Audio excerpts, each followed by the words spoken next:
Hi everyone, thank you so much for joining my live stream. Okay. Our guests have joined.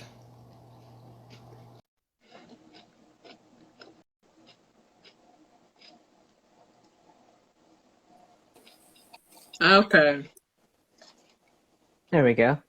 I can see you, Jay. Excellent. Sophia's coming in soon. Okay. I think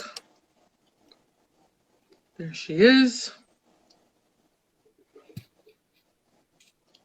There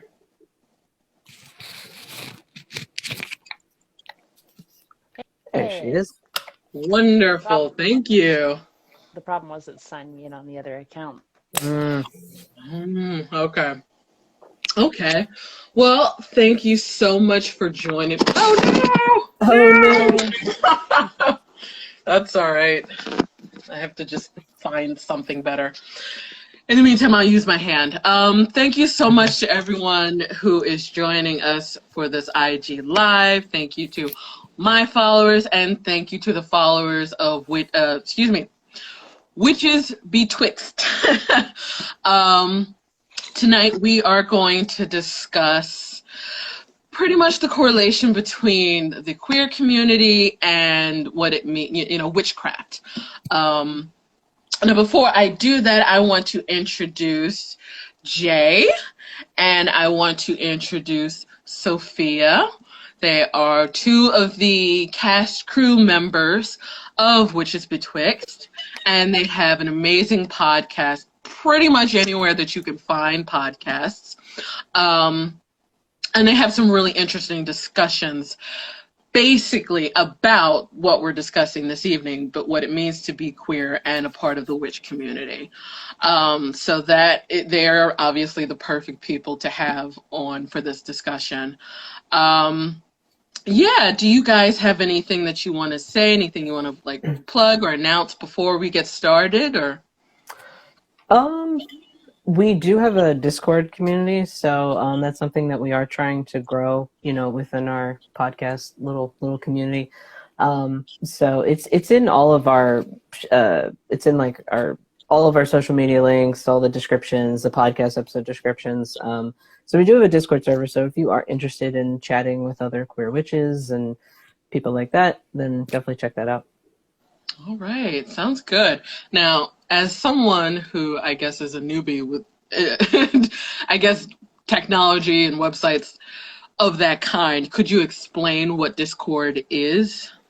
Yeah, so Discord, actually, Sophia, you use Discord way more than I do. You want to kind of explain what it is exactly? Yeah, it's kind of like a hybrid platform. It's something that connects friends with that isn't necessarily like social media. You're not going to see like what someone's posting, what they're sharing, but you can have like a friends list of people you can contact through direct messages easily.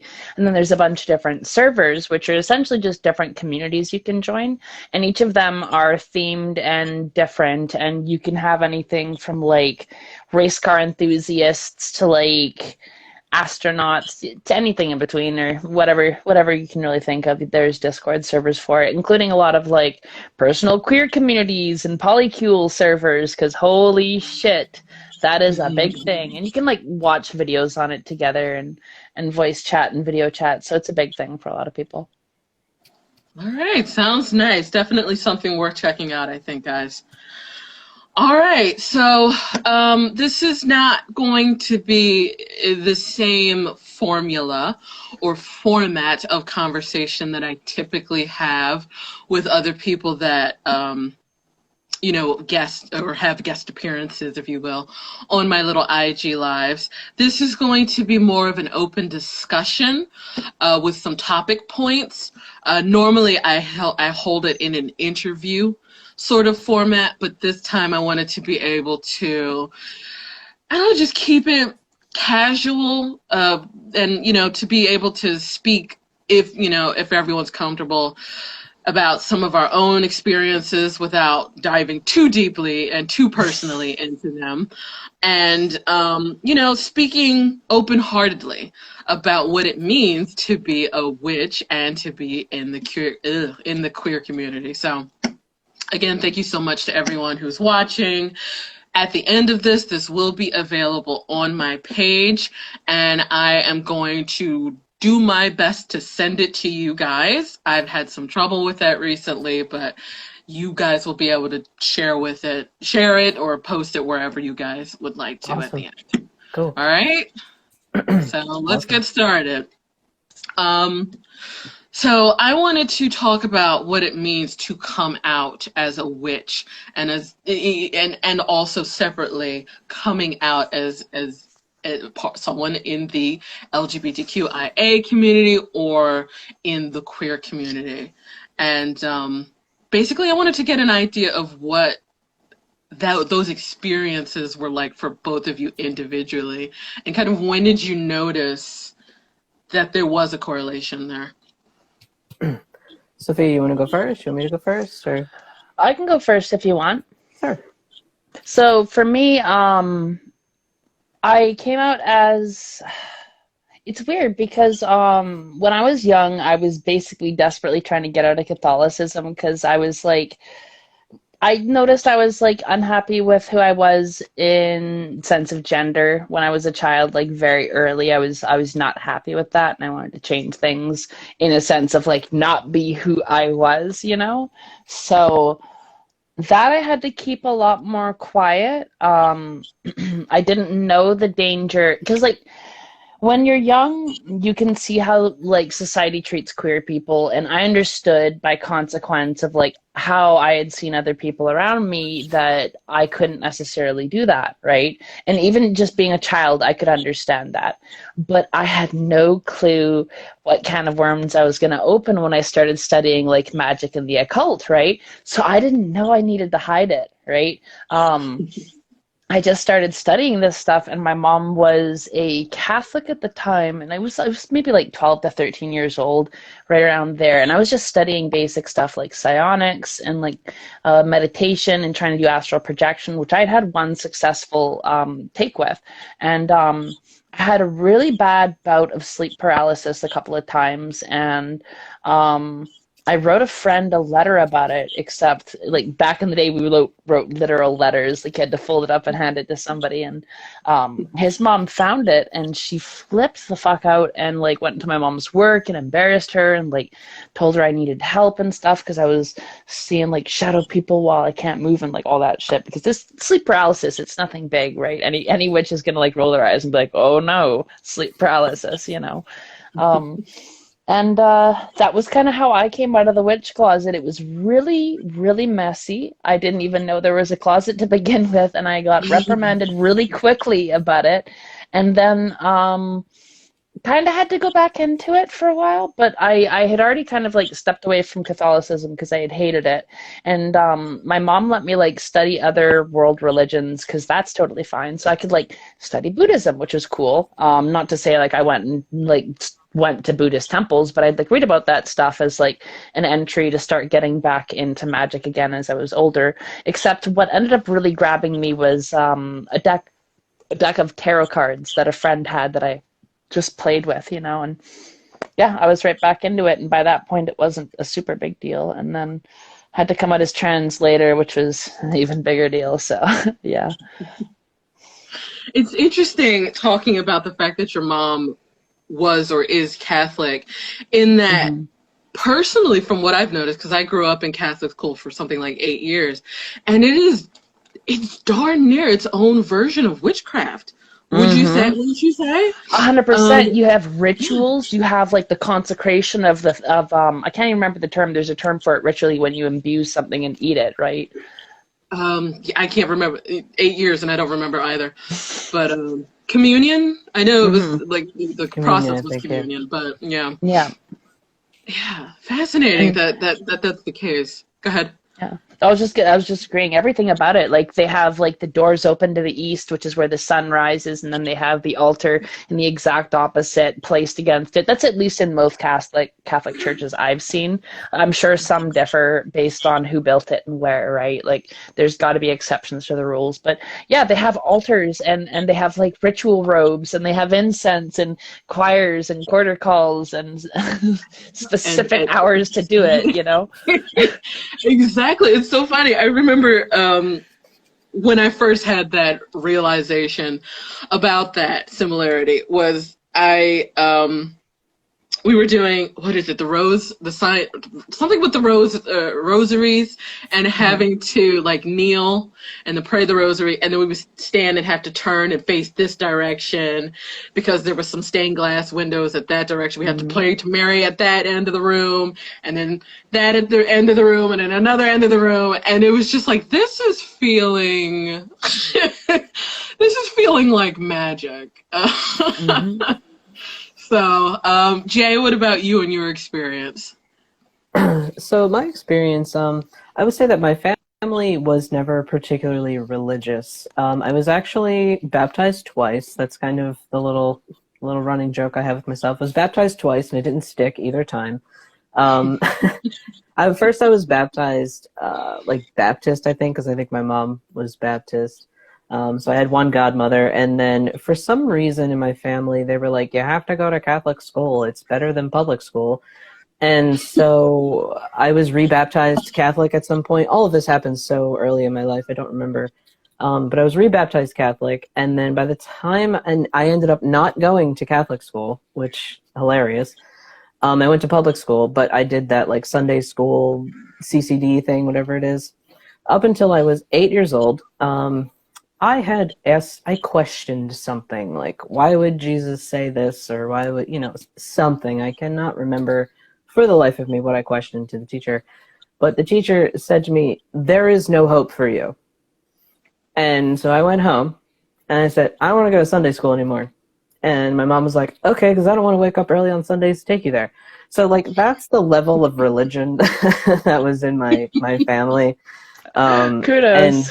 Yeah, and my mom pulled my sister out, too. She was like, screw this, So, in terms of religion, yeah, that was not a big deal. So, like, when I was between the ages of 14 and 16, I started to, it honestly really came from, I read an article from a Christian website that said Harry Potter was turning teenagers to Wicca. And I was like, what the hell's Wicca? So I Googled it, and here I am. And it just started, like a whole thing. And it was nice because, like, I was really, like, largely atheist for a while, but I was, like, sad about it, because I was always the kid that was very introspective. And, I thought about, like, what's the meaning of life? Like, why are we here? And, stuff like that. And so, to find something, like my entry point was Wicca.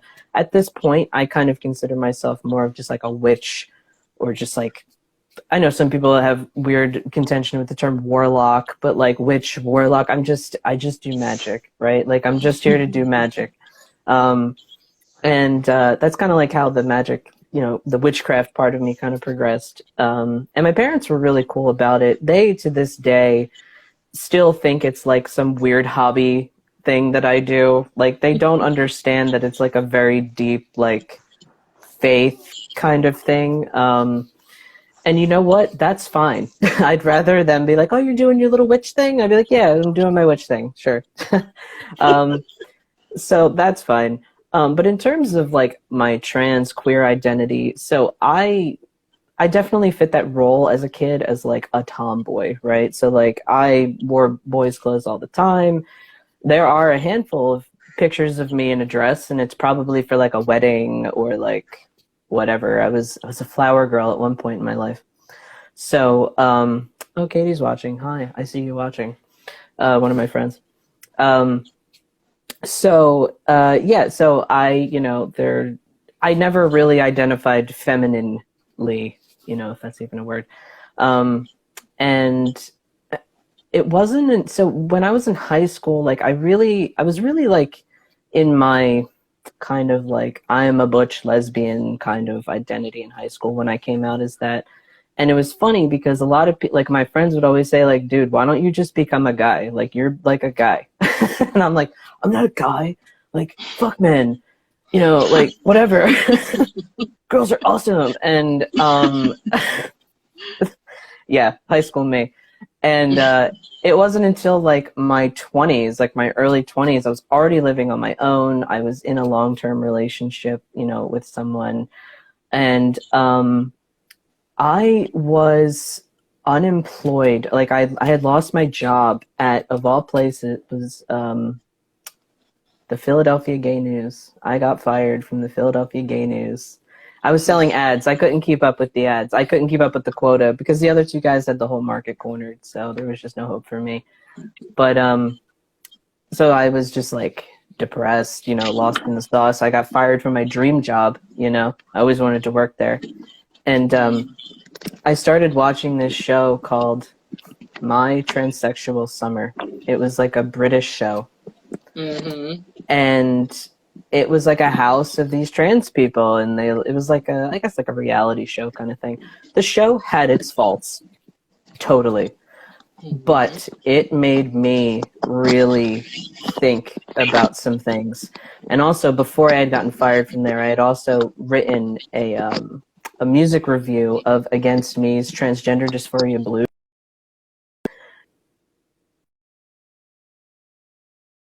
That opened. No, yeah, it looked like he's. Yeah, they're kind of holding it, but go ahead. Yeah, and when I was writing that review, so the seeds had already been planted before I had gotten fired from that job. So I was writing that album review, and the first words, that first song, she says, your tells are so obvious, shoulders too broad for a girl, and I was like, and I know it's like written from the perspective of a trans woman, but I was like, yeah, my shoulders are too broad for a girl. Like I'm kind of built pretty solid. Like that makes sense, right? Like I'm pretty dudely.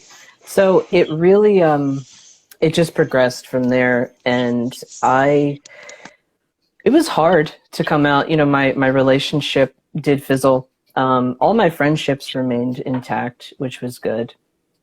I didn't tell my parents until I had already started testosterone. I took that first, and it took me like 2-3 years to get to that point, just to actually start T. But what's kind of interesting is that, like, as my queer identity evolved, my witchcraft evolved with it, which is really, really, like, I used to be very, like, almost Dianic Wiccan when I was a lesbian, and now I kind of embrace all kinds of things. So it's been quite a journey. Very nice, very nice. I actually, Jay, you and I seem to have a somewhat similar background in that we were baptized twice. And I mean, my mom was a little bit more religious than it sounds like your mom was. But basically, I, Baptist, grew up Baptist, and had been going to church pretty regularly. My grandma was alive at that time, and she was super religious, very old school African American religious. And so we went with that.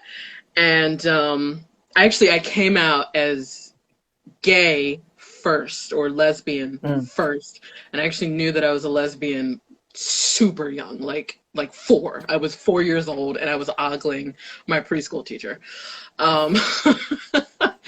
But then we went to I got sent to Catholic school because anything's better than private school, right? Same situation, right?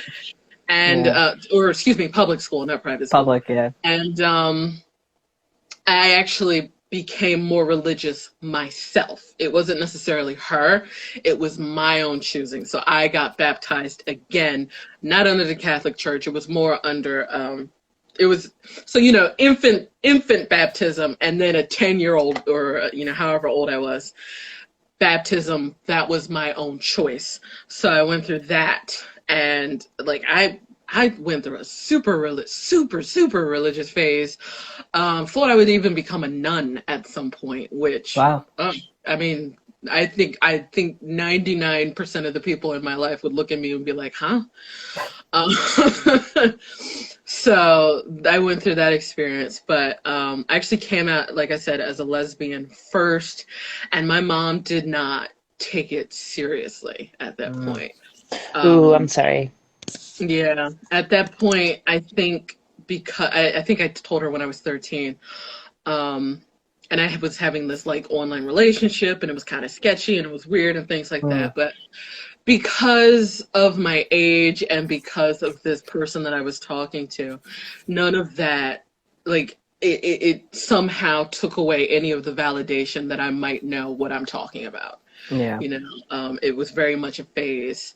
And, you know, it's taken some time. She still hasn't 100% figured it out.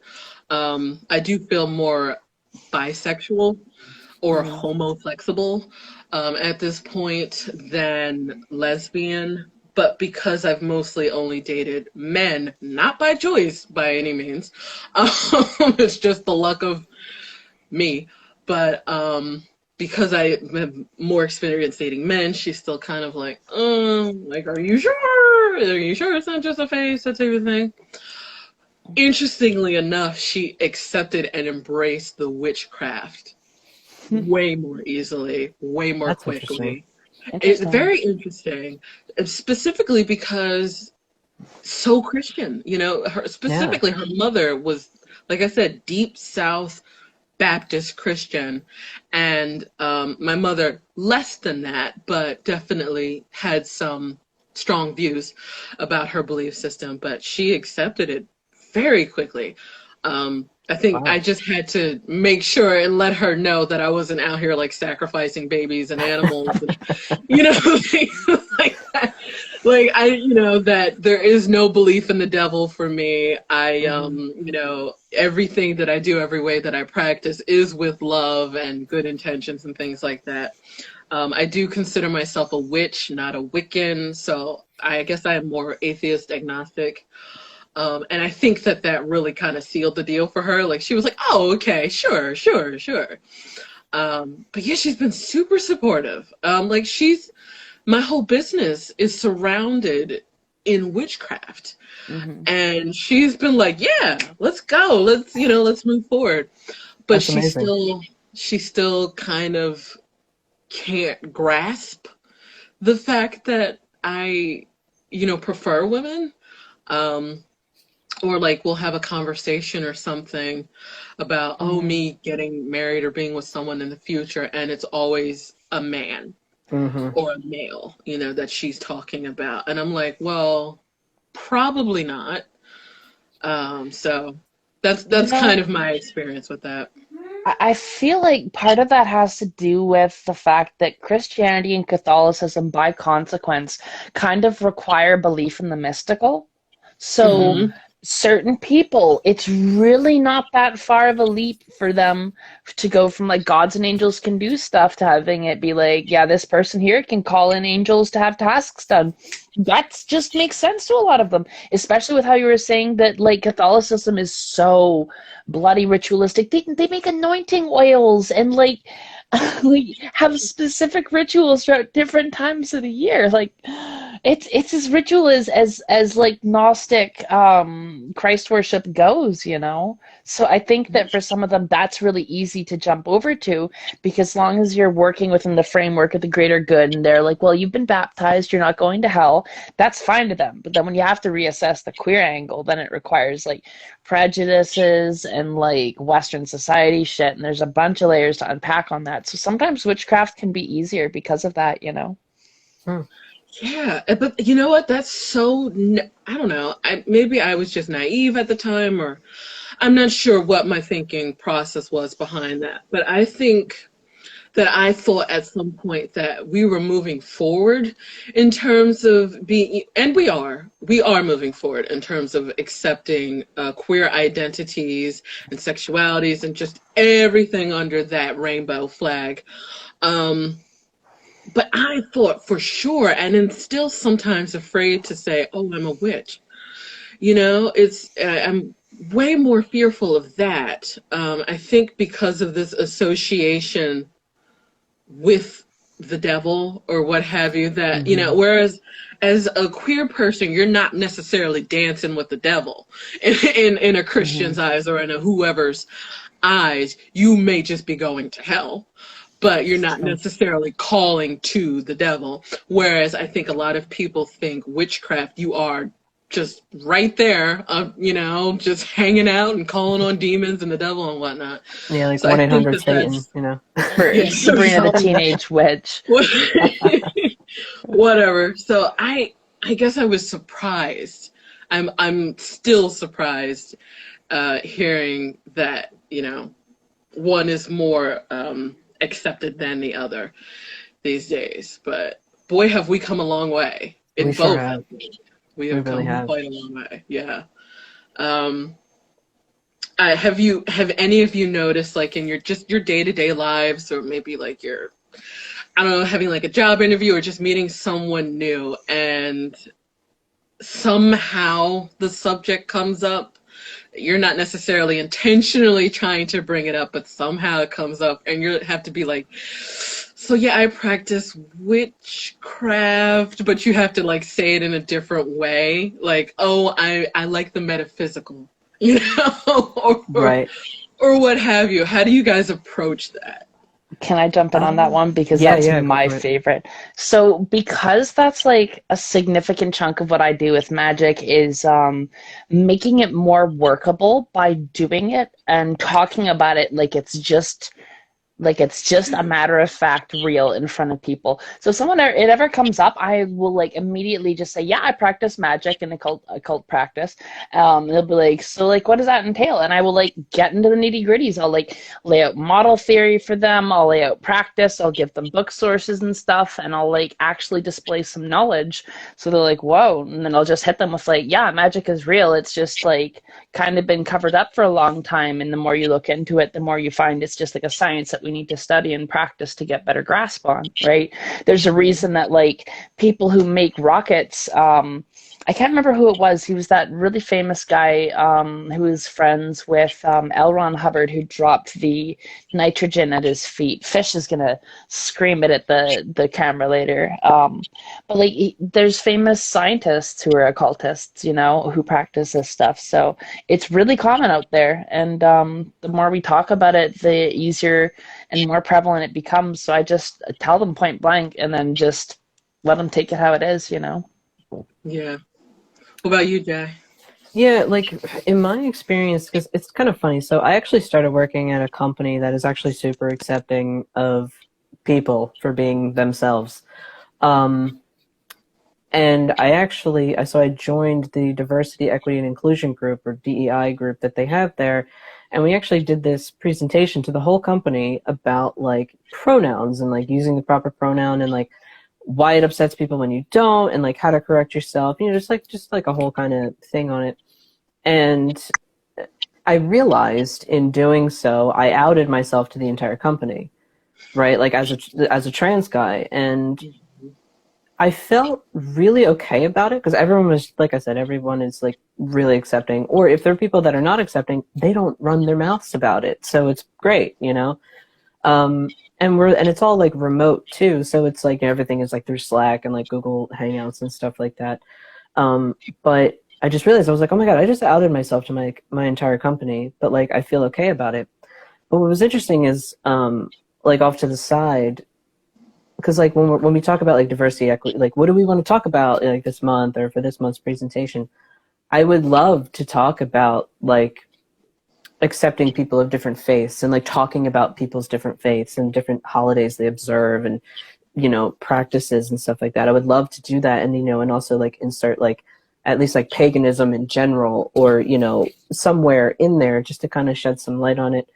But I don't. I'm really nervous to bring that up because religion, faith, belief, those are really big points of contention with people.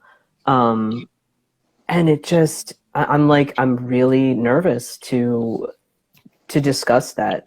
The only person at my work that I ever really is only within that little DEI little chat group that we have. They're like, hey Jay, like you did really good on that presentation. Like, how are you so used to like talking and stuff like that? And I was like, oh well, I do a podcast, so that I get a lot of practice talking and stuff like by doing this podcast. And so of course they say, hey, what's your podcast about? And I said, well, my podcast is about queer witchcraft. That's what my podcast is about. And And I felt pretty comfortable like saying it within that small group of people. Plus, they're in the diversity, equity, inclusion board. Like, I mean, come on now, you can't find a more accepting group of people. And actually, one of my coworkers, she was like, "Hey," she messaged me off to the side. She's like, "Hey, you know, in my family, like, I'm like kind of researching like witch stuff, and like my kids are into it too, and you know, like, you know, is your the funniest thing, she was like, is your podcast kid friendly?" And I was like, if you don't like, if they're mature kids, like mature teens, you know, like we swear, we talk about all kinds of shit. So if they're mature, shit. yeah, if they're mature, definitely go for it. I'm like, anything that is specifically NSFW, it's obviously tagged. And she was like, cool. And I was so terrified, but I was like, no, this is cool. So I guess I would say it's kind of similar to you, AJ, in the fact that I actually feel kind of more comfortable being queer, being trans, being visibly queer than I do being a witch, because and a lot of times I feel like people kind of laugh you off about being a witch, because especially because of Harry Potter and fantasy and, you know, like all that kind of stuff. Like, oh, you got a wand and you wave it around and it's like, fuck you, you know. So it's hard. It's definitely hard because you want to be taken seriously, but you don't want to be taken too seriously because it's not that serious. You know, it's just my life. It's just what I do. Exactly. Just magic. Exactly. So, like, and this kind of leaks into the next talking point that I had, but it's like, how do we overcome those fears? I mean, obviously, it's a matter of just saying it, and whatever happens, and we deal with the outcome as is. But it's like, how do you build up the courage to join a group or to, like, and for example, in my case, you know, I have this business now, and it is a very important and large aspect of my life. And I still have several Christian family members that, like, even just at Christmas a couple of days or however many days ago, I just made like a cool color changing tea, and you know, there's a little bit of witchcraft behind it, but also it's just tea, you know. And even my cousin was like, I rebuked that tea. She said it jokingly, but I know 100% sure if I was like, I'm a witch, she would rebuke me. So it's like, how do you overcome these situations of fear, basically? And, you know, it's such a hard thing to do, coming out, basically, and then dealing with that trauma afterwards when they decide to rebuke you or shun you or whatever, you know, whatever they choose to do. It's Yeah. I have kind of a particular outlook on coming out. Like, I don't know if it's considered a problematic take, but I feel like we don't come out for ourselves. We come out for other people. Because no one should be discriminated for anything. right. You know what I mean? Like, no one should be, like, it doesn't matter if you're Christian, this or that. Like, it should, like, these things should not matter. It should not matter who you love, who you want to be, how you want to dress, what you want to practice. None of those things should matter. Because, I mean, let's look at our society, right? We live in a capitalist society. We live in the capitalism machine. All that honestly matters is that you contribute to that machine, right? In order to keep society going. So why should anyone really care about what you do, how you dress? As long as you can do your job, what does that matter? You know? So I really do feel like we come out for other people. We come out seeking acceptance, and I think it's awful and really just shitty across the board that we have to just, that the gates, like, the odds are already stacked against us as soon as we, you know, kind of come out. It's just, it's a really hard, it's an uphill battle, you know, all the time. And it shouldn't be. And so I think that in order to, I would love to see a world, I don't know if I'll see it in my lifetime, but I would love to see a world in which no one has to come out anymore. And they're just, like, coming out is not a thing. And I think that by having these kinds of discussions right here, these Instagram lives, like, yeah, these are really tiny, tiny micro pockets of people, right? Talking about these particular topics. But, the podcast that I do, like, that's why we started it, because we noticed that there was this intersection between queer people and witchcraft, but like no one was really talking about how it all blends together, how it all comes together. And so that's, that was my, motivation behind starting the podcast. And I think that what it is, you just have to talk about it. You have to keep talking about it, but not in a way of like any random person on the street. Like, I'm not saying you should like go up to people randomly and be like, hi, I'm an occultist and I'm trans. Hi, how are you? That's probably not a good idea. I don't recommend doing that. But there are very easy ways to bring it up in conversation. You know what I mean? Like, hey, what do you, like, the holidays are always great, especially that Christmassy kind of time, because it's like, hey, what are you doing for the holidays? It's like, oh, me and my friends, we get together and we celebrate the solstice. And you can just like start with easy things like that. You don't have to always lead like with, well, I'm a witch and we do witch things and you're not invited, or whatever. And it's just like, you can just very ease into it and let people ask you questions. Start that conversation. And I think that with like our generations are only getting more progressive and more open. Like, look at a lot of Gen Z, you know what I mean? Mm-hmm. They're amazing. And some of them are very annoying, but whatever.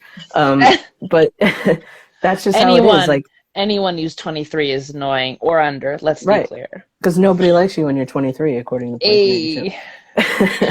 So yeah, I just think that honestly, just keep talking about it, keep having those conversations, but keep it civil, and like, we need discourse. We need good discourse. Absolutely, absolutely.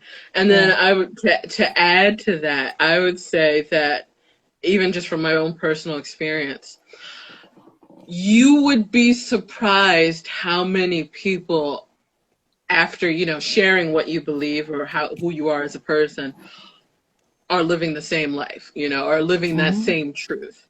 I've had a number of times where it came up during a job interview. They would ask me, and by the way, I work for, like, I was a nanny, so we're talking about children being involved. So this can always go hard left, hard right. Right. Yeah. But anytime recently, I would say that I brought it up, that this was my business and this is what I practice. More often than not, they're like, oh my God, I love crystals. Oh my God, I love, whatever they consider to be witchcraft and, what have you. And that while they did not identify necessarily as a witch or a mystic or what have you, they were at least somewhat involved in it. So you just never know who you're going to run into.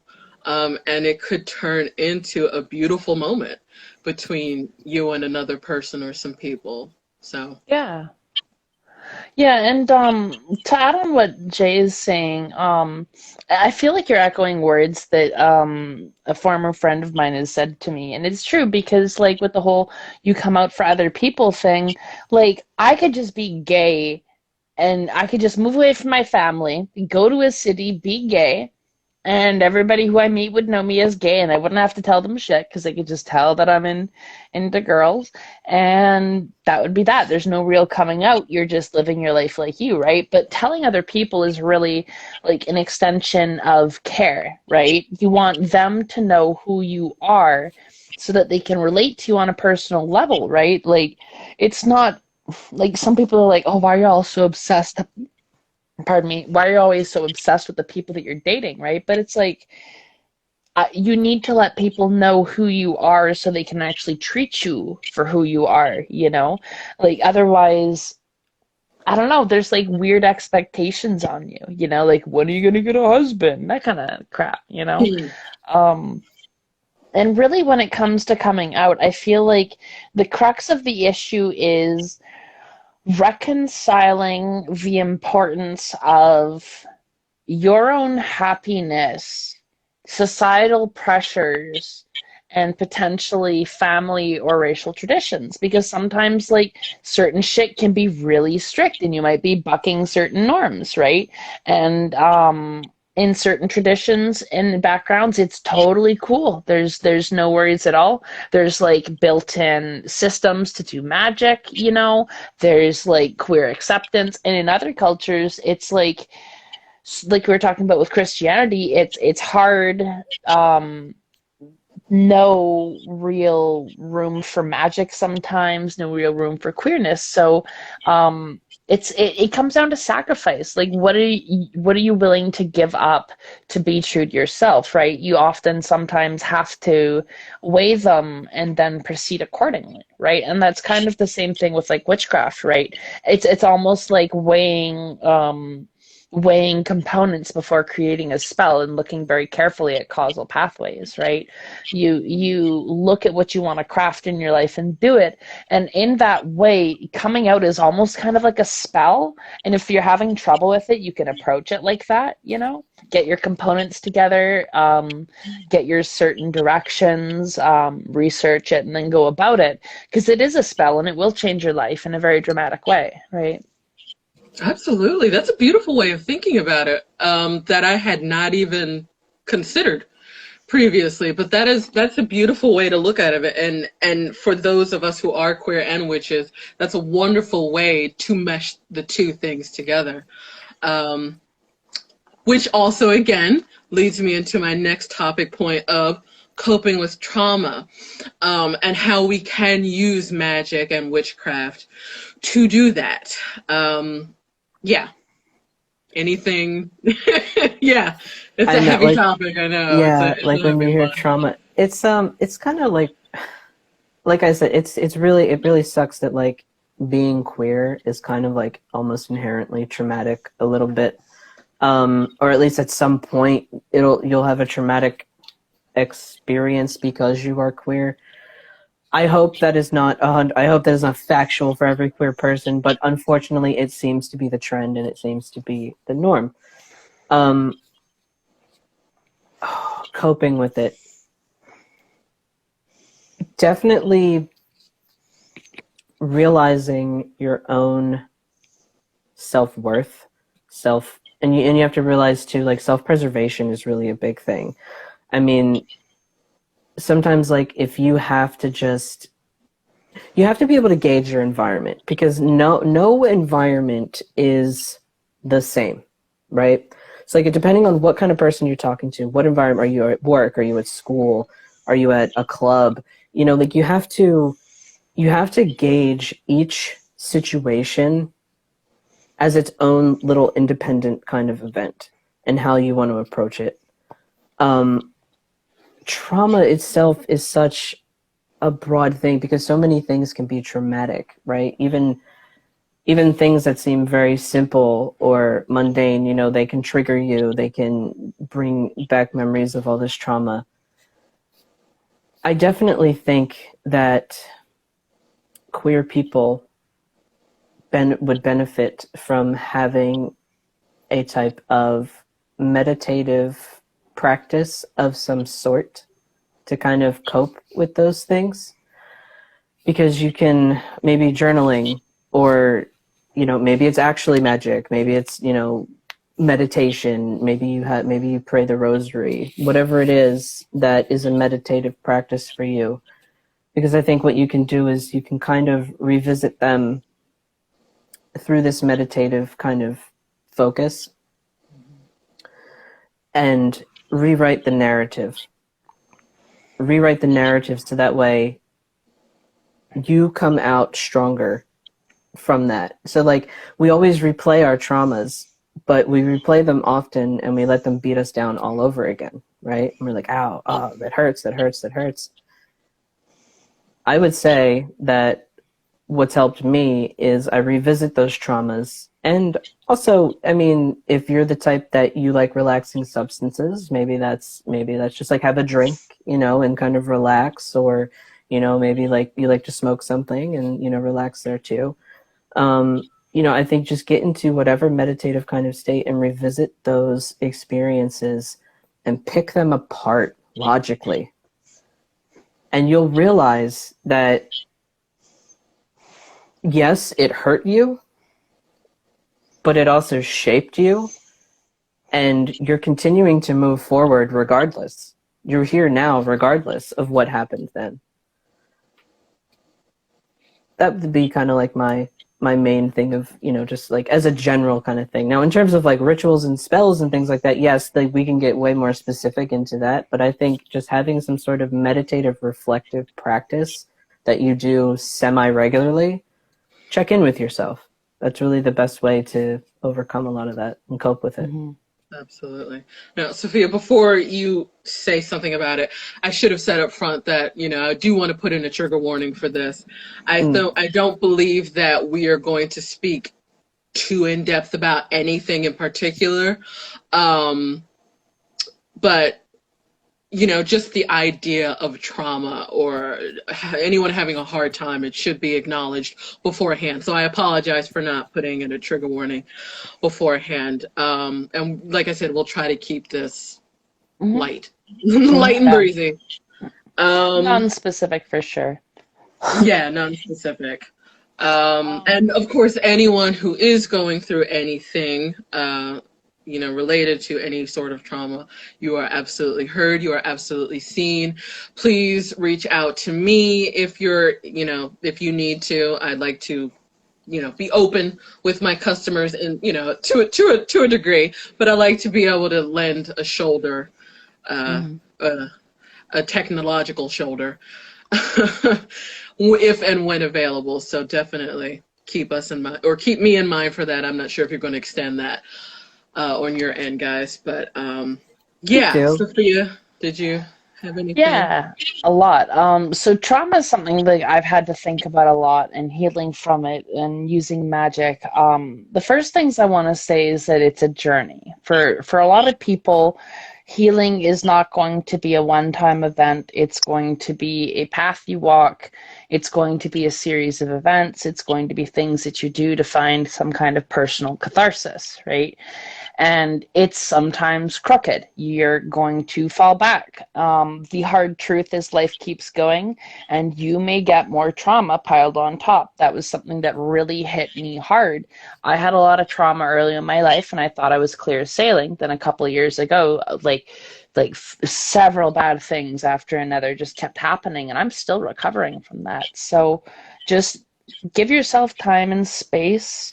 If something that comes up makes you lose progress, it's okay. Keeping on going is the important part, and get help whenever you need it, which is to say, get therapy if you have the accessibility to, because I know not everybody has access to those resources and it can be hard. There's numbers you can reach out to, and groups and friends if you have them, but as far as magic goes, magic really is what got me through a lot of that, because it's like shadow work that really gets you to confront what you've been through, right? And to me, it's almost like that alchemical process, right? What's done has been done. I'm not going to be able to undo the trauma that's been done to me, but I can use it to heal and do something good with it, right? And I believe sincerely that actions are contagious, right? Bad actions will lead into other bad actions, but kind actions beget other ones, and the same goes for healing. So if you're working on yourself and you're making progress, that in turn affects other people, and you'll pass lessons on, and you'll help other people in their own journeys in ways that you wouldn't even be able to know that you've been through, right? And it's not to say that your trauma makes you who you are, but if you can use it to some greater end, then I don't want to say it necessarily makes sense, because it doesn't always, but it helps me at least, Yeah. Yeah, absolutely. I think for what I want to say is that, well, I want to speak for a certain crowd of people that, like you, Sophia, were mentioning, reaching out to different friends and different organizations, and all of those tend to be beautiful things and very helpful. They help a lot of people. But I was one of those people who, well, frankly, I suffer from depression and anxiety, and I have suffered from that since I was 13. And I personally never felt helped by that. Like, no matter how many phone numbers I was given, no matter how many therapy sessions I was given, no matter how many talks I had with friends or family or what have you, I just never felt helped. And I unfortunately was at a very, very low position, or very, very low place. And in some ways, it did relate to my queerness, but also in other ways it did not. But there was definitely a lot of trauma, I would say, growing up for me. And finding witchcraft ended up being exactly what I needed. And I know that this sounds almost like an ad for witchcraft, like, you know, but it's not intentionally supposed to be an ad. And it's very much me saying that sometimes when you don't feel helped by others or anything else, sometimes witchcraft, or in a more specific way of saying it, seeking self-care and seeking your own guidance and seeking what's within you, your own magic, is what will actually help cope, or help you to cope with further things. That's what helped me. Being able to learn so much about the world has in turn helped me learn so much about myself. The power that it has, and I know that that's a bit more of a discussion that I had planned for later, but there's so much power in witchcraft, and being able to regain a sense of power helped me in so many ways, in ways that I can't even describe at this point. But it's such a beautiful and magical, quite literally magical thing to discover yourself and discover your inner magic through witchcraft. But anyways, without getting too deeply into things, basically, it was helping me the most when nothing else did.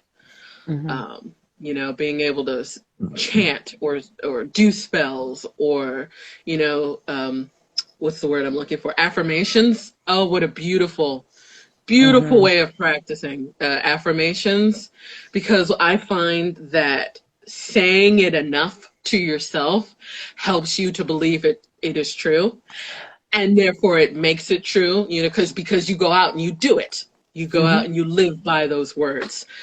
So, and you yeah, also get those affirmations stuck in your head, right? And if you're somebody who is kind of susceptible to earworms, having positive ones running through your mind by choice is a lot better than having negative ones. Exactly. That was what I was dealing with, actually. It's always the negative things that are just like creeping up on you when you least expect them to, which is really shitty. But yeah, definitely having those affirmations and being able to say to myself, and, you know, what I felt was my own truth, it helps. And it is a form of magic, you know, it is a form of magic. So that's how I personally coped, and am still coping with trauma. But definitely go out and seek guidance from friends and from family members and people who have experienced it. You know, if they're open to sharing that information. But there are absolutely people out there that can help you. You don't have to go through anything alone. So. Absolutely. Yeah. Well, with that being said, in terms of reaching out to other people and whatnot, I wanted to talk about a sense of open-mindedness and education for these people that we are coming out to, and that are, you know, that have no idea about what either mean, you know, whether it's be queerness or witchcraft or magic in any way. What has that been like, trying to educate the masses, basically push the agenda, as the Republicans would say? I would say, so I think what I love the thing that I love about witchcraft is that it doesn't proselytize. Is that the correct word? Yeah, I think that. Like, it's not preachy, right? It's like we don't go out and convert, and we don't have pamphlets, at bus terminals and handing people all kinds of stuff and saying we're going to save them. Witchcraft is very much a thing that you find when you need it. You find it when it calls to you.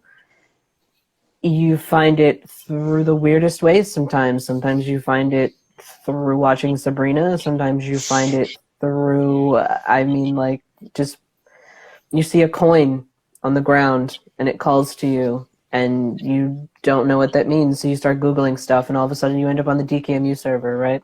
So, that's how magic works.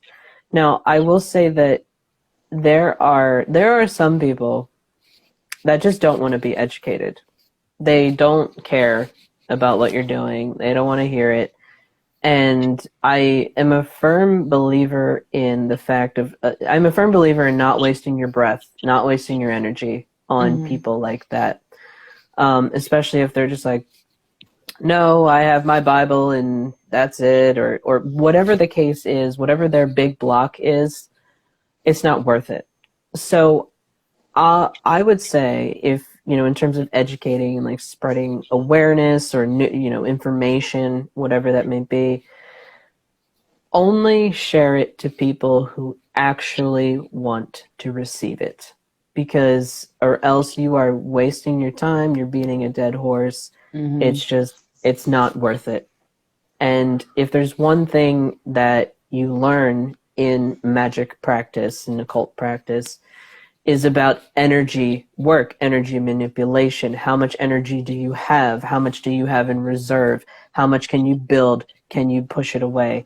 So that energy preservation of yourself is very, very important, because I find it more exhausting. That's why, like, when we record our podcast, we're like, oh, guys, we got to keep it at an hour. We got to keep it at an hour. We're like at 2.5 hours of recording time, because we're passionate. We want to hear what each other has to say. We're involved. We're in it. Versus like, if you're just like, I'm giving a presentation at the local whatever, and I'm like forcing people to come here, or like a work presentation, right? Like when you have those like HR presentations at work, and some people are just like, oh my God, I gotta be here. So I would say that the main thing is only share with people who actually want to receive. Very nice, very nice. Yeah. Go ahead. Those are good. Those are good words. I also find that for me, just doing magic and, like I said, making it as visible as possible is really a big thing for me. So I'll walk around in public with friends, and we will have hard, in-depth, magical, theoretical discussions where we're talking about like the nitty and gritty of cursing, right? Or setting up wards against somebody probing in with like magical work. And like people hear me and really actually sometimes like get to take that in and be like, wow, okay, really? And like it slowly shifts that consensus, right? Like when you aren't necessarily afraid to have that conversation, like, yeah, they can judge you for it, right? But the most they can really do is judge you, right? They're not really able, at least where I live in Canada, to do too much about it. Like the most they could do is have an opinion. Say that, yes, have an opinion that I'm doing something that's diluting myself, but it's not necessarily harmful to others, And yeah, I feel like just kind of, if you have to be private about stuff, like, and you even find like strength in that, then there's power in that, right? But for me, I really like to play hand on top of the table, and it works into what I'm doing overall, and it makes my workings easier, Yeah. Quick question, Jay, where did you say you were from? Or at? I'm in Philly, Northeast Philly. You're in Philly. How on earth did you guys get connected? Canada, Philly? What's the story there? Destiny 2. It was a. Go ahead. It was the Transmission Gaming Discord server, and it was a Discord server for trans people who were into games. Because a lot of times when you're trans, you know, like voice problems are a thing. You know, like if you have a deeper voice, but you're actually a trans woman, people are like, "Oh, hey man, what's up?" And you're like, you know. But I'm So a girl. it was a bunch of and so it's a bunch of trans people that got together and game together, and they had a little PS4 channel because that's all I had at the time, and I was playing Destiny, and that's how I met Sophia. Mm-hmm. Very cool. And then we ended up talking about magic in chat one day, and I was like, "You kind of sound like you know what you're talking about," and you're like, "Yeah, you too." So like we just actually really got into it, and like next thing you know, we've been talking about magic for years, right? That's amazing. I kind of wish that would happen with me. Just kind of stumble into it. That's what magic does. Synchronicity is the big thing I work with. Sorry, go ahead. No, I actually didn't catch what you said. Synchronicity is a big thing I work with. That's kind of why. Okay. Yeah, I was going to say that this kind of falls into the topic of education and whatnot, but I find that at least, what I tend to try to make friends via the internet because I can't handle anything in person, too scared. So like my opening liner in most cases, like be it Bumble BFF or what have you, is like, I'm a witch. And so then all of these people are like, what does that mean? Like, so like, what do you do and whatnot? And so then it becomes a learning moment for them, and I get to preach, if you will, or I should really think about start making some pamphlets to make it easier for me. But when I'm not so afraid of sharing information, or when I have already shared it and whomever is listening is excited and embracing the topic, I think sharing magic and just teaching what it means, even just the core meaning, we don't even have to go into absolute details, but even just sharing the core meaning, I think is so exciting and so fun. I don't know, it just, something about magic feels magical. Yeah. It feels natural. That's kind of the word that I kind of subscribe to it. Like it just feels like it feels right to me. It feels natural.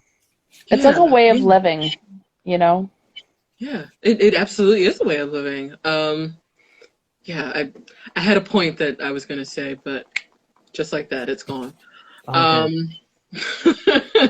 Well, anyways, in terms of talking about other people and bringing them in, and actually hearing about how you guys met, we can kind of move into the discussion of community, which I think is a very, very exciting part of it. Finding other queer people, finding other witches, and living in those inner circles. What would you say are some of your favorite parts about it? I feel like where you find witches, the queers naturally follow, to just be completely honest. I wouldn't say every, because there's some really not good circles in the occult, to say the least. But at least in my circle, like over 60 to 70% of us are queer, let alone trans, So there's a lot of kinship between a lot of us. There's a lot of... it's like we don't have to catch each other up on those conversations, and it just naturally kind of works. I feel like when you work it around the other way, you're always going to occasionally find a queer here and there who's really interested in magic, who you might be like, hey, come check out this group or something. But I feel like because we have such a tenuous relationship with religion, sometimes a lot of us really go atheist as queers. And I feel like atheist people can be some of the rougher people for me personally to deal with, as they can be very jaded and therefore pointed about anything that they view as dogmatic or supernatural, you know? So when it comes to somebody's magic beliefs, very often they view you as like some kind of personal sparring challenge to come at. So I just kind of tend to avoid that. And it's easier for me to start from a magical square and move over towards building community and queer relationships through that, because they're not going to be suddenly surprised when I'm like, babe, we need to go travel up north to go do a ritual to a dragon under the northern lights, you know? And they'll be like, okay, cool, let's go. Yes. What about you, Jay? So I have I'm very fortunate with my experience with community, because I very quickly found interpersonal relationships with queer and witchy people from a very early age. So once I was out living on my own, like for the first time, you know, it was like early 20s, just out of college, there was a Wicca 101 course. There was like, I think it was like a Facebook thing that I saw, like, oh, hey, someone's doing a Wicca 101 course at, you know, someone's house in West Philly, where they were just hosting, you know, a little get-together thing.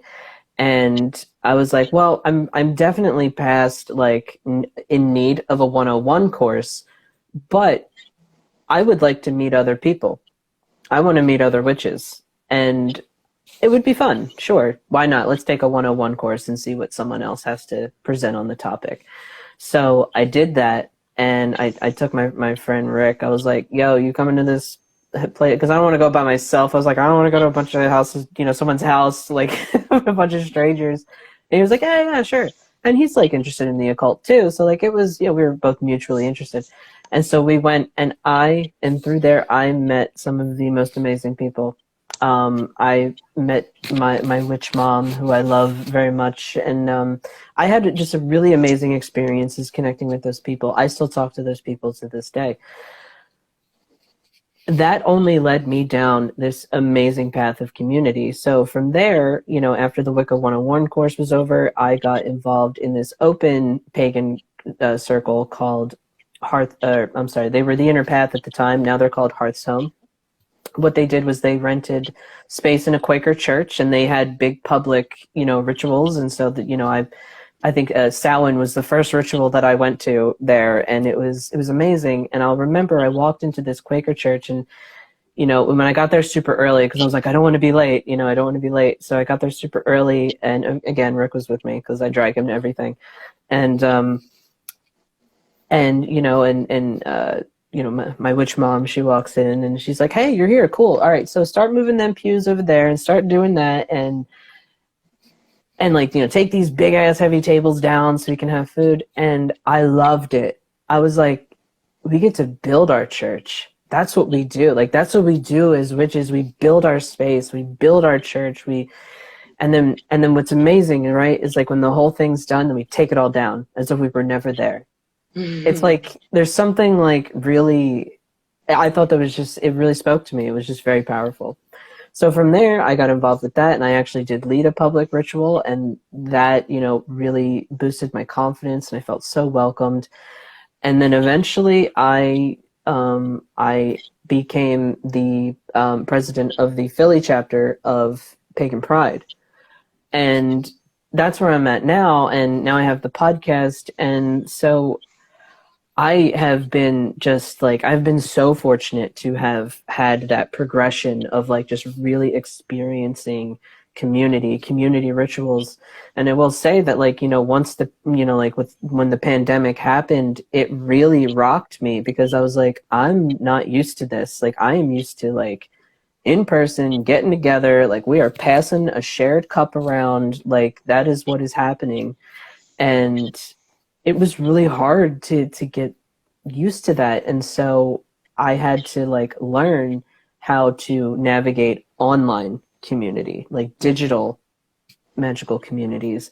And I honestly have to say, I really have to thank Sophia and also Fish. Like, Fish has come into the podcast more recently, but, you know, I have to thank those two because of all the work that they do with the DKMU online community, and I'm taking a lot of inspiration from them, and I'm learning from them, you know, like how to build one, and how to bring everyone together. And, you know, it's definitely a challenge for me because I'm not used to that. I'm not used to having a disconnect, you know, I'm not used to everything being through a screen. But yeah, it's been amazing, and I've just been really fortunate to have experienced community in that way. Happy to have helped. Oh, yes. And someone put in the comments, maybe you guys can like remember what this person is speaking about, but which you and I said are hetero witches under that category. Do you happen to know or remember what they might be? No. Oh, the chat wasn't scrolling. So that's what I do know there's a bit of a lag. I saw that chat, that comment when it popped up. I wasn't quite sure what it was in response to, but I do know it was when Jay was talking. So there could have been just at the tail end of what I was saying or with Jay. Okay. Well, which you and I, if you could help us out a bit, and we'll try to answer your question if possible. Yeah. Yeah, and interestingly enough, and you talking about online communities for witches and whatnots, so that's pretty much the meat of my experience with it. Like I said, I'm just not that super comfortable with socialization outside of that box. I need to work on it, but it'll happen. And I think like with anything, it's been a mixture. It's been kind of up and down. There have been some witches or whatever they identify as who come across as know-it-alls, which is, you know, never really fun. Armchair sorcerers. Mm-hmm. And it's this idea for them that it has to be this way, this certain way, which, you know, obviously that topic alone can take us all the way back to everything. You know, it has to be this way in terms of gender. It has to be this way in terms of heterosexuality and things like that. So it's a shame to see it in the witch community. But yeah, there are these people that think that, you know, you're not supposed to do this or that or, you know, hexing, even though personally I don't do hexes or things like that. There are people that are like, no, you're not a real witch if you do hexing or something like that. Or, you know, something like, you know, just very... I am firmly against hex shaming, let me just say. Hex shame. Yeah, it's not fair. Everybody has their own belief system and way of living their life now, you know? Yeah. I know I believe in the threefold law, but, you know, we're all human and we can make our own choices, you know, and whatnot. So long as we are, of course, not out here sacrificing babies and... Better not be. Right. No baby sacrificing. No baby It's not on the agenda. It's not on the agenda. But then again, I've also had some really, really wonderful experiences, like with this business, which is a business, but I very much want it to be a communal thing. I have met people from so many different walks of life that maybe even don't necessarily identify as a witch, but do practice magic. And that, I don't know, just hearing their life stories and their ideals and way of thinking about everything has just been very, very eye-opening. And so I've been really enjoying the community in that sense. So I would love to at some point, like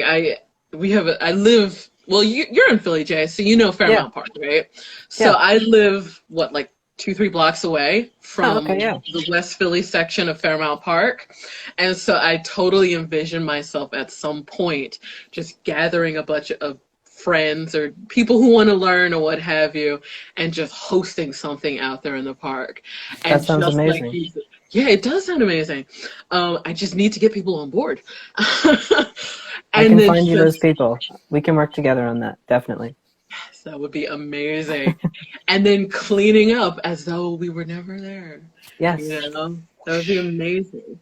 But what personally, I would say, do you guys find yourselves to be more of a, what do they call them?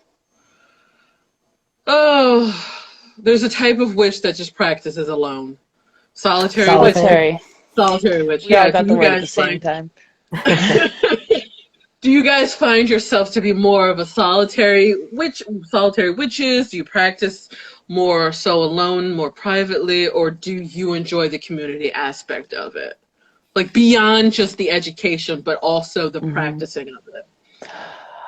So for me, I definitely, to touch on what Jay was saying, because I'm in a community that he had mentioned, and I've been in it for a very long time, a large amount of what I do in my life and my magic is dedicated towards that group and where we're pulling and the things that we're trying to make happen and the good that we're trying to do in the world, right? So, I used to really be solitary because it's primarily an online group and people do meet up, but it's like based on where everyone lives and where they are. You know, it's not always that easy to meet people from an online group just in person. But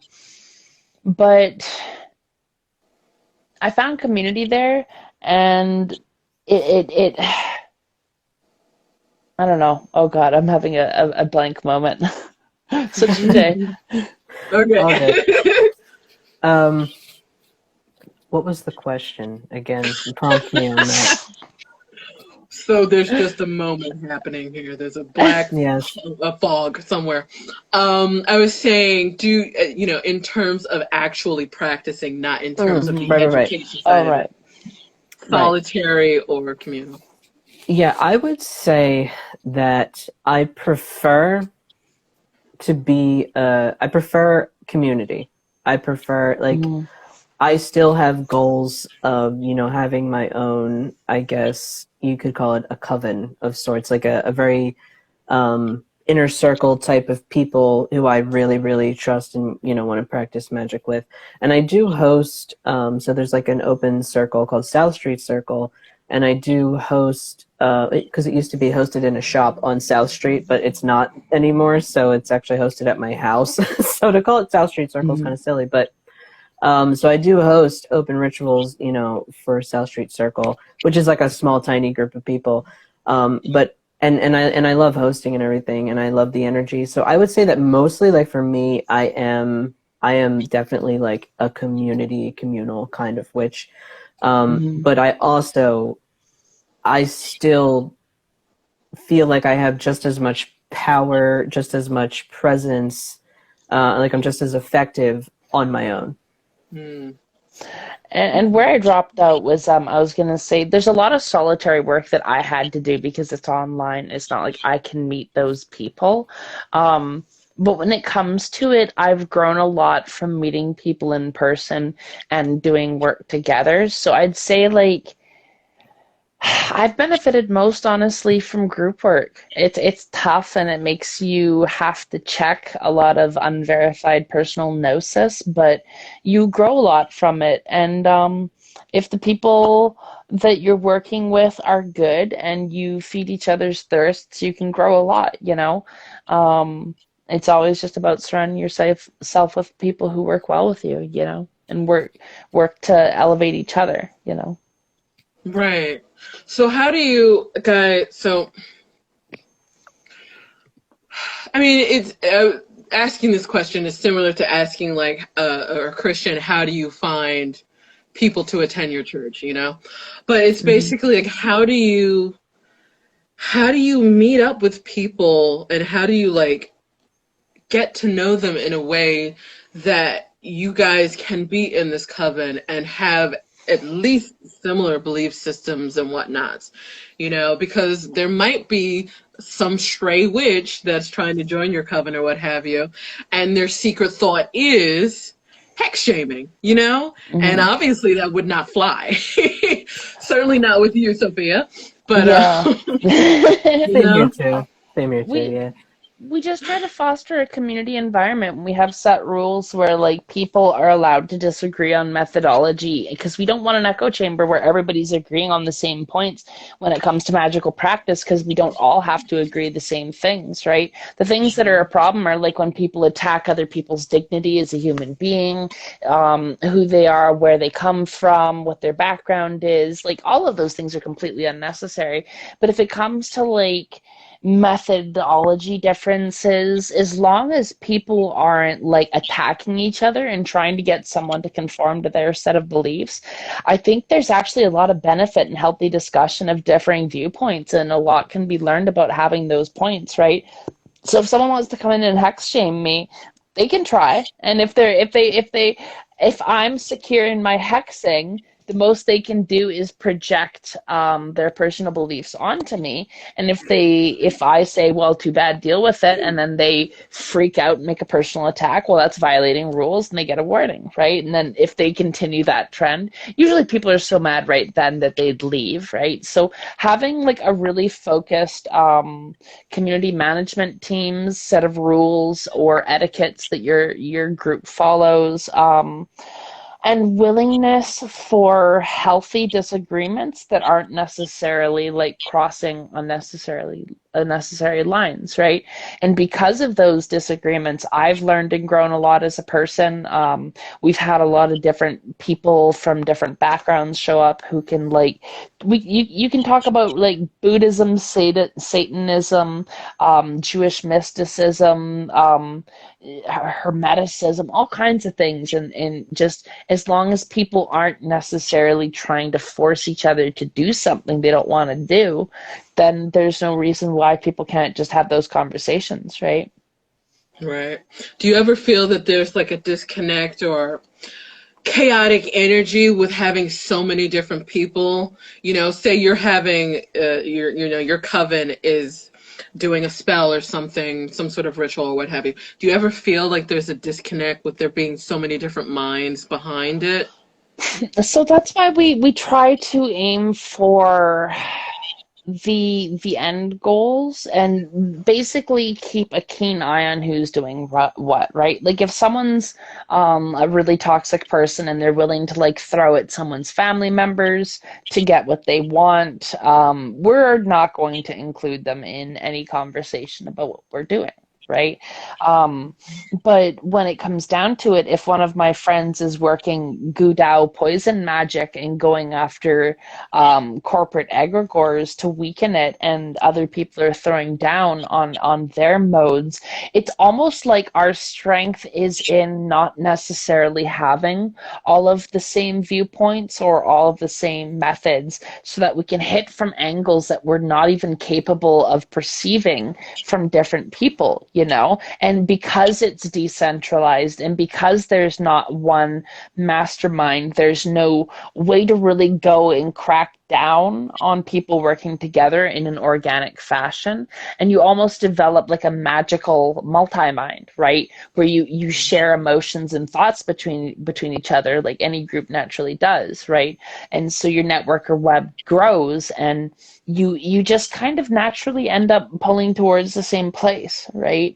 Especially if you've done a lot of your primary foundations and building appropriately, and setting up, like I said, the rules and community demeanor as well, right? Like making sure that like if you're looking for certain rules of etiquette or certain things, that you have ways to encourage it without necessarily always just enforcing, because you want to show without always just like telling, right? Mm-hmm.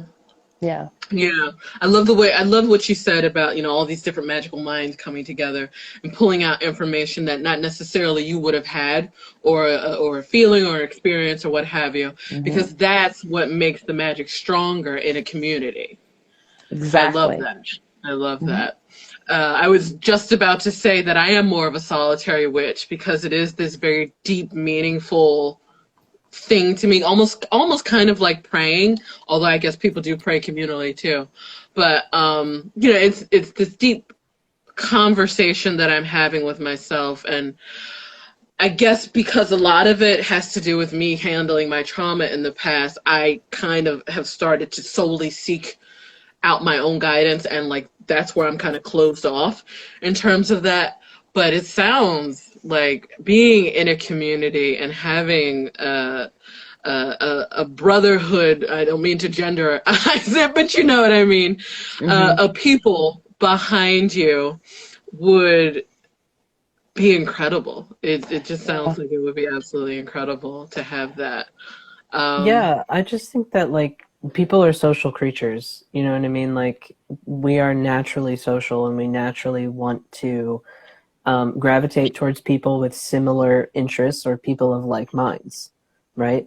And so I think that especially with trying to find community with witchcraft in particular, it really comes down to you find an entry point. An entry point will present itself to you in your path, if especially if you're just searching. Like, you know, you may end up in a Facebook group, you may end up listening to a podcast, you may end up on this Instagram live, right? Like you stumble upon these entry points. Like for example, like, you know, AJ, if you did want to get more involved in the like if you wanted to like really work on the sense of community, look, like I'm in Philly, you're in Philly, we can make that happen, right?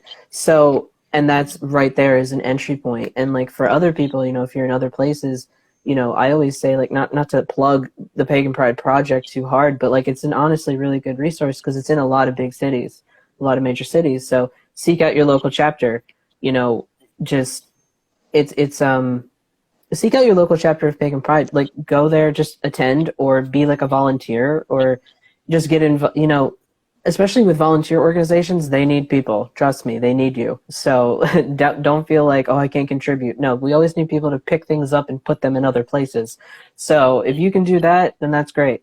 So yeah, I mean, that's what I would say is there will always be an entry point in your magical path. I don't know, I can never say for sure when that will present itself, but with the internet and with how just connected we're able to be, I mean, for me in Philadelphia to connect with someone, you know, Sophia over in Canada, that's huge. That's literally like across the world, you know what I mean? So like, it's just the entry point will present itself. It will be there, and definitely capitalize on it when that presents itself. Absolutely, absolutely. And by the way, don't ever apologize for promoting Pagan Pride. It's a fantastic organization, fantastic event. Sophia, have you ever gotten a chance to go? Is there? I would like to. I've just been kind of, you know, one, I was avoiding America for a while because of the whole Trump situation, and then it became COVID. So things have just been capital F fucked, you know? Like, I will be there one day, hopefully, I pray, but not yet. Well, I completely understand the whole Trump thing, and it was a scary place to be for some. Still kind of is. Still kind of. We're making strides. We sure are. Yeah. So, like, okay, talking community, in terms of queerness. Like, what has that been like for you guys, and specifically queer-related communities? It's kind of funny for me personally. I feel more at home in the witchcraft and magical pagan community than I ever have in the queer community. Really? Reason being, the queer community, especially for me growing up, it was really focused around bars and clubs, and I don't dance, and I didn't have the money to drink like that. You know, like the last time I was at like a gay club, like I drank so much so fast because two of my friends were underage. They were in the underage part, so I drank a bunch real quick at the bar, and then I was throwing up and not having a good time, and I never went back. So, queer culture is sometimes more difficult for me to really, you know, get involved with. I used to go to Pride. I used to go to Outfest. They were good for me being younger because I was like, oh, like it was really just nice to see other queer people out and about just being themselves. And yeah, sure, like, and I love things like drag and like all those kinds of things that are associated with the queer community. I love it. I love the expression. but it's not me. Like, I would never go up and do drag. Like, that's not how I express myself, you know? So the queer community was always harder for me to kind of, you know, get involved with. But I have noticed that my friend group, I think queer people are naturally attracted to each other. I think we just have our own inner, like, you know, like gaydar kind of thing. And we really attract each other because I realize that, you know, I may not be a part of, like, you know, the larger queer community. You know, I don't, you know, attend all the events and you know, gay bingo and things like that. But my friend circle is like 99% queer. We're all, and or if not queer, then like queer allied. You know what I mean? Like, everyone's cool with it. And we can just talk about, like, when I had my top surgery, like, my friends could just come over and I would be there, you know, like in the compression vest, and, you know, I'm feeling like shit after surgery and all, but like they were just like there for me because they were like, yeah, like, we're your friends, we get it, you know, you had to go through this, you're in a lot of pain, but you felt deeply enough about, you had to change this about yourself, you had to go through this, and, you know, we're there for you. So I would say that, like, I've kind of created my own, like, my own queer community. Yeah. I've never really actually had good experiences with the queer community. Like, I'm very glad that my witchcraft communities are very queer. But, like, I put a lot of time and energy into the queer communities, and out of all the people I met when I was, like, doing that, I have, like, one friend who's really stuck around, and she's an ex-girlfriend, and she's great. But she's the only one, you know.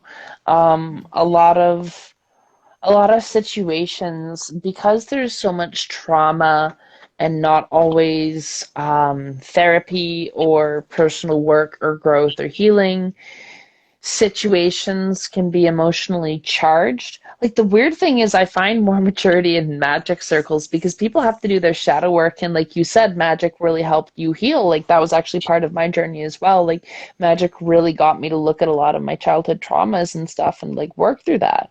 And, like, with queer community, not everybody's, like, even trying to do that work, you know? Not everybody wants to do that. Like Jay said, a lot of it has to do with, like, party culture and bars and rave music, right? So I'm not necessarily into doing party drugs and grinding up on people who I don't know without consent, you know? Not gonna yuck other people's yum. But, like, this just, I'm also on the autism spectrum, so those really loud events are impossible to hear anybody in. And it's hard to meet people like that. So if it's not like queer poetry slams, which also becomes social fishbowls where everybody knows everybody and it becomes, like, very socially charged, it's not been great. Yeah. I'm sorry that that's been your experience. It happens, honestly. Yeah. I would say I very much at the beginning, well, not the beginning was when I was 4, but, you know, in terms of stepping into the community, it very much was that party culture scene. Having to go to places like Woody's, I'm sure you know Woody's, Jay, and and, you know, hitting up the gayborhood. We have a gayborhood here in Philly, and, like, that was what it meant to be gay in Philly and whatnot. And going to the pride fests and taking your shirt off and drinking and just, you know, all of the wild and craziness of that. And a lot of it also was sex-based. So having, you know, you have to have these conversations with your friends, you know, or at least that's what it felt like, having to be obligated to have these conversations with friends, like, oh, you see that girl over there, or, you know, whatever, and, you know, different topics that I won't get into. But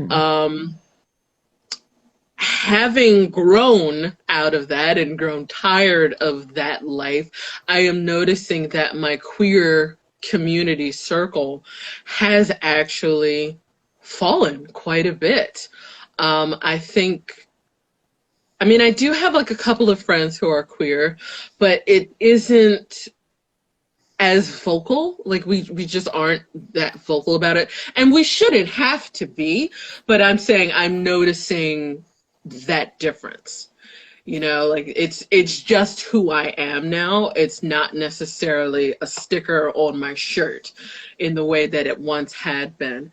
Um, that's kind of my experience with the queer community at this point.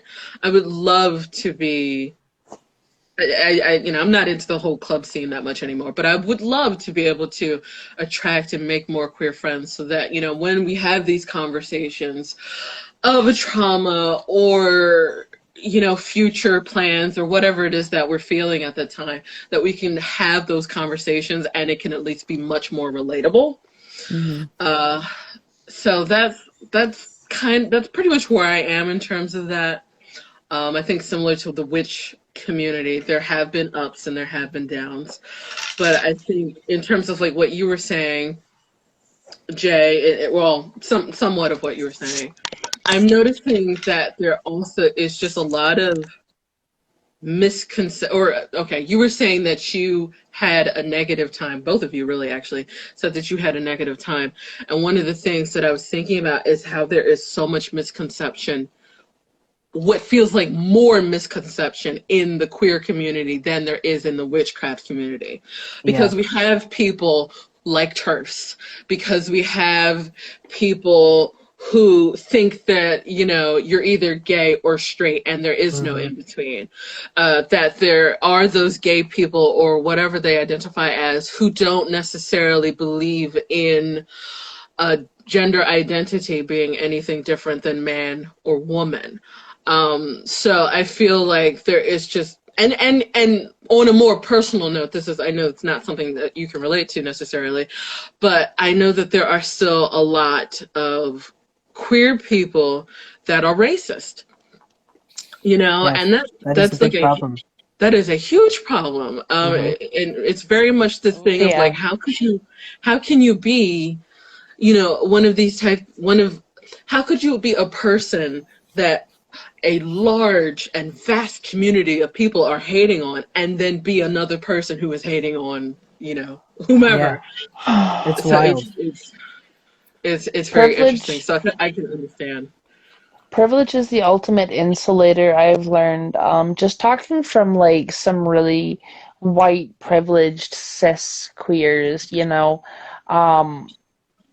lot of people are really, if you're really privileged and you haven't learned how to put yourself in other people's shoes, the experience of being queer or trans may not necessarily be enough to crack you open to empathizing with other people. It is really a task that a lot of people struggle with. So sadly, you would expect somebody to have, a certain type of their background, like being trans or queer, preclude them from other types of bigotry like ableism or racism, right? But they don't necessarily, the issue doesn't necessarily teach about other things, because to really break down like racism, you have to understand how structural it is and how many little things you can do that you may not realize are actually racist, which requires you to step back out of yourself and examine a greater structure, listen to a lot of other people, like examine your behavior. And those are things that are a lot more in depth than just being like, two people of the same gender can love each other. Like it's truly a much more intricate dive for a lot of people to wrap their heads around the structural inequalities and how they have personally benefited from that, and like the actual cognitive dissonance that comes from that, right? So you really would wish that it's enough to make everybody realize it, but it's not. And it's enough to make some people truly start that journey and start learning and working on being a better person, and just not enacting lateral violence, because lateral violence happens on many different levels from many different people, Yeah. Just a very, very quick interruption. My phone is starting to die, and so I need to get near a charger. All good. Also, I don't want to keep you guys too much longer. Jay, did you want to make a comment on that last bit? I was actually thinking, I was really where my thoughts were going was that I think the real intersection between queer people and witchcraft magic communities come in is that in the queer community, like we just said, there is still racism. There are still TERFs. There are still people who don't believe that bisexuals are a thing. There are literal queer people who are saying, but I'm queer, but that kind of queer isn't real. It doesn't exist. I'm the better queer. I'm the superior gay, which is just the dumbest shit I've ever heard. So I think, but in magic communities, in witchcraft communities, none of that shit matters. It doesn't matter whether you're trans or gay or this or that. It really doesn't matter ultimately. What matters is, what are you doing? What's your magic? What's your personal paradigm? Especially and I'm saying in good magic communities, not like them toxic shitty ones. But none of that really matters. It doesn't matter if you're queer. All that matters is that you are a magician, that you are a mage, that you're a witch, that's all that matters. I'll say this. In witchcraft communities, I notice people are a lot more willing to have that conversation and look at themselves, but I see it there too. I'm going to be really honest. Yeah, I can absolutely imagine seeing it there, although I would have to, I think I'm more on the same side of Jay in that I rarely see it or have, it's so infrequent. I think a lot of that. Yeah, I think a lot of that has to do with the core structure of the belief system, in that the gay community or just the queer community in general, a lot of the hesitancy towards it is based on a historical and religious belief system that it is inherently wrong or whatever it is, whereas at the core of witchcraft and magic there's nothing about that. It's not about who you are as a person, how you look or how you identify or anything like that. It's about your intention, and it is about the energy of the earth and things like that. And if you're practicing Wicca, then it's about gods and goddesses and much more than that. But none of those topics are what make up Wicca or any part of historic traditions revolving around Wicca. You can have a racist, not Wicca, witchcraft. You can have a racist who is practicing witchcraft. And there are plenty of them out there. But that is not where that belief system is coming from. Right. So I think that's why there's a difference in those two community groups. Definitely, yeah. Well, okay. Now I want to talk about, pretty much it's my final topic point, and that is what I think is one of the most beautiful things about, all of it, is reclaiming your identity and reclaiming your power in both your queer identity and your practice. And so, yeah. Anything you guys want to say about that? Yeah, I could speak on that. Reclaiming your power is something that it's not something you do once. It is something that you will continue to do again and again and again throughout the course of your life. Because we talk about this, there have been moments in the podcast where we just kind of go quiet, things just happen in our lives, things blow up. I haven't posted an episode in God knows how long, I'm so sorry. Because I've just been going through things in my own head. And I go through these periods myself where I feel like I don't believe in my own magic. I struggle with my, I'm just going through a point. You're always going to quit. And I think it's important to go through those things too. Don't freak out too much, because it's important to question your beliefs. It is important to question what you're doing and where you're going in life, and just kind of it's important to question yourself. But you also have to bring yourself back. And that is always going to be the hardest thing that you'll ever do, is to bring yourself back, is to reclaim yourself. And I can't tell you there's one surefire way to do it. But what I do is I kind of just like, I write everything down almost like in a timeline. Like, what have I done up until this point? And like recently I had to kind of revisit that because I've been going through it, you know, and I'm like, wow, like I have this podcast and like I'm gonna set up this like Instagram live. Like this is cool. Like I'm moving forward in what I want to do, and it has really boosted me to just like reclaim my identity as a witch and reclaim my identity as like I want to be like a witch, like a magic educator, you know, like that's really my goal here, is to bring all of this together. And so the most important part about that I want people to know about reclaiming your power, like it's kind of a thing that's kind of like thrown around a lot, like you hear it a lot, like reclaim your power, but it's not something you're going to do once. It is something that you will do again and again and again. And each time you do it, you'll be changed, but like you'll just be improved. You know what I mean? You're just progressing. That's all it is. It's just progress. You're evolving. And that's really what it comes down to. Reclaiming your power is letting yourself evolve as a person. Mm-hmm. Absolutely. I completely agree. Yeah, and I was gonna say it's like a journey, honestly, and it's not clear cut. And like I said, sometimes you're not going to be making a lot of progress, or you might slip back with other topics. But be gentle on yourself.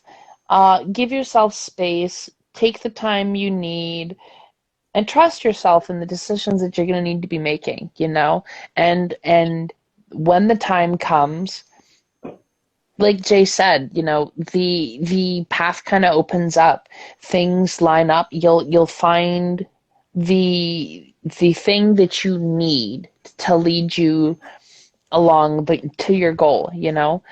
There's not a whole lot of work that you have to do other than like being active and searching and wanting it to happen and be willing to meet it when it does, you know. I feel like that's about it for me, honestly. Yeah. Yeah.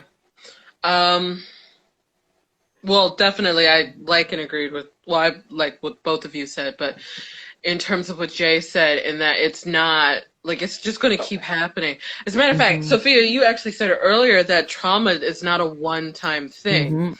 And reclaiming your power doesn't always have to be a response to trauma. You know, sometimes you just have a moment where it's a little bit dark, but I wouldn't call it traumatic. But like trauma keeps coming up, you're going to have to always remember to put yourself first and reclaim that power. It is not a one-time thing. And but when you do find it, whether it be in the, you know, in your queer identity or it be in witchcraft, it can be one of the most powerful things.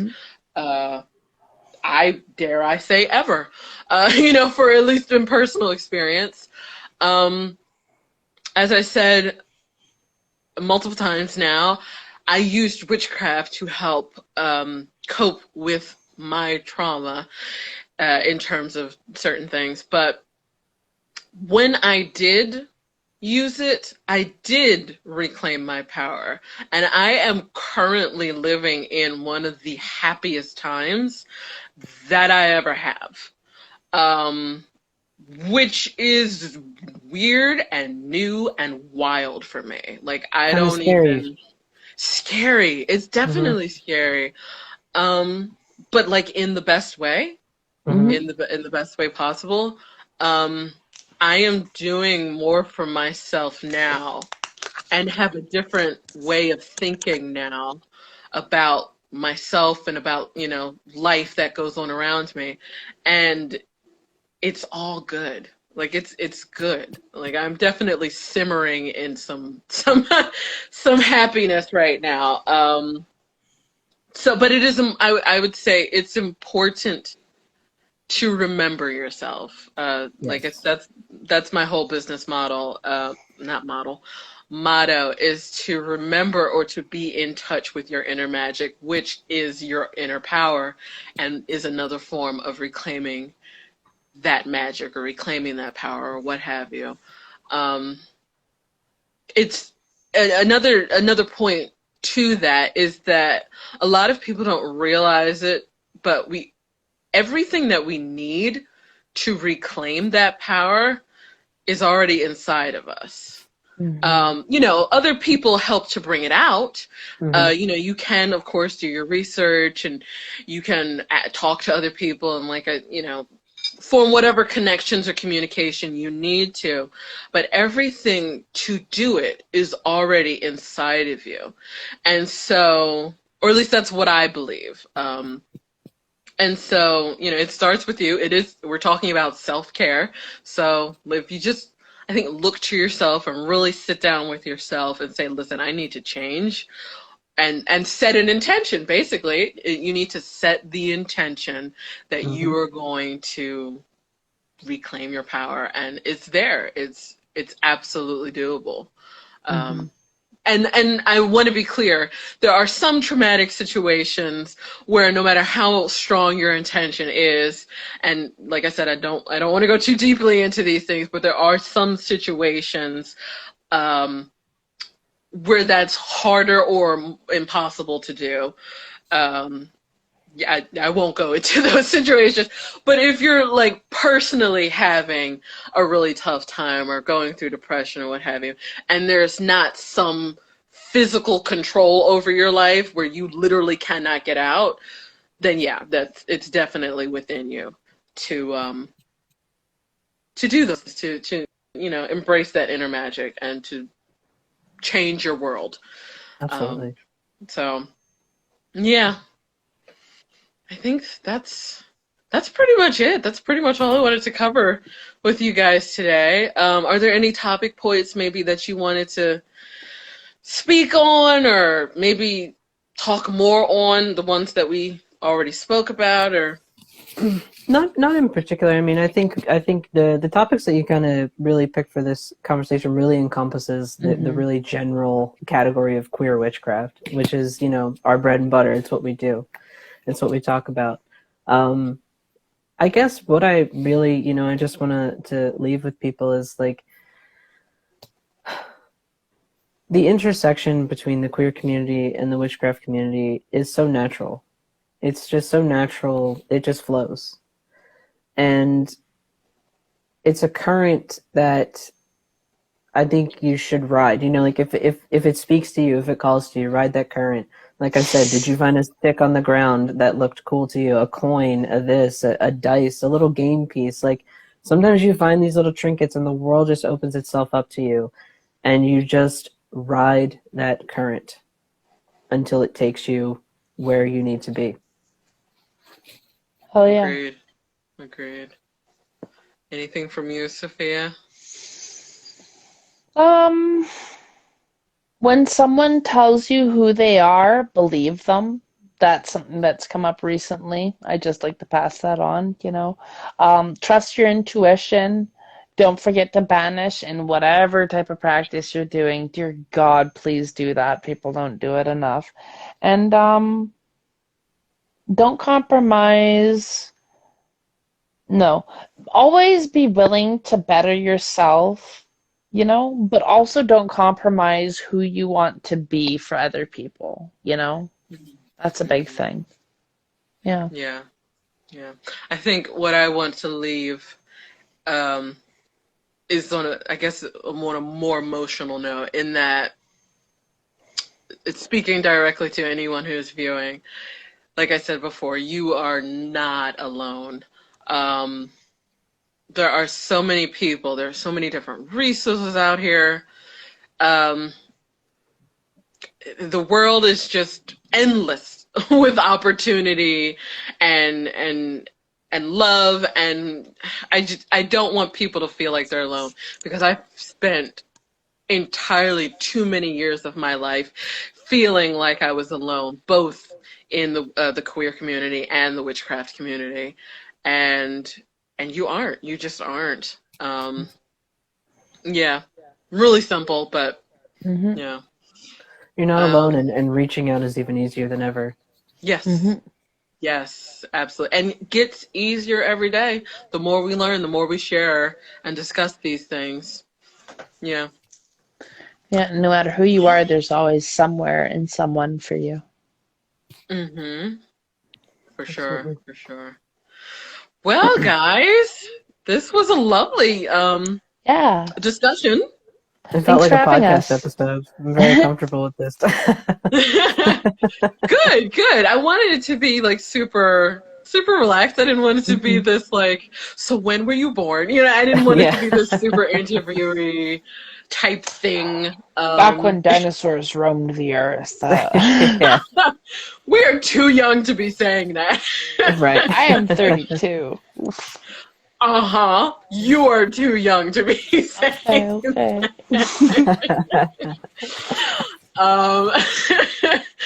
I've got people in my life who are like well into their 60s, and I don't even consider that old, and they're talking about that. So live long and enjoy your youth. Back when Zeppelin no. was touring. Okay, all right, I'll accept that one. No, this was a wonderful discussion, and I can't thank you guys enough for joining me this evening. Absolutely. I really enjoyed hearing everything that you both had to say and your perspectives on different things, and Yeah, it was great chatting with you. Yeah, absolutely. And Jay, I really hope that at some point we can meet up soon, It'll happen. and come up with something with the Pagan Pride, or even just hanging out in general, It'll happen. And yeah, I'm sure it will. And yeah, so like I said at the beginning, this will be up and available to view later on. I'm going to try and send it to you guys if I can. Cool. And I'm trying to think, is there anything that I'd like to close on? Yeah, I know you guys spoke a little bit about the podcast before. Is there anything else that you want to like? Yeah, I mean, like we go through a lot of topics in the podcast. So like, if this, obviously, if you've hung around this long, this clearly interests you. So I think you would be interested in what we talk about on our podcast, which is Betwixt. You can find us everywhere that you can listen to podcasts. We're everywhere. And we're on social media and stuff too. So that's an easy way to just like, if you got a question or like, we're really open to that kind of stuff. Sometimes it takes me a little bit to respond, as AJ can confirm. But we do get back to you. I promise. They do. Yes. That's why we're on this phone call. Yes. No, but just a little bit of plugging for me. So for those of you who are still watching, yes, 2020 is an exciting time for me. Things are changing, all new design, all new products. Look forward to them. Yeah, I'm very excited about that, and I really hope you guys like everything that's coming out in the future. And maybe one day you'll see them at Pagan Pride. Yes, hopefully in 2022. Hopefully. Yes. All right. Well, thank you guys so much for joining me. Thank you to everybody who watched this video, and have a happy, healthy holiday season and new year. You as well. Thanks again. Thank you. All right. Have a good night, guys. Have a good night. Bye.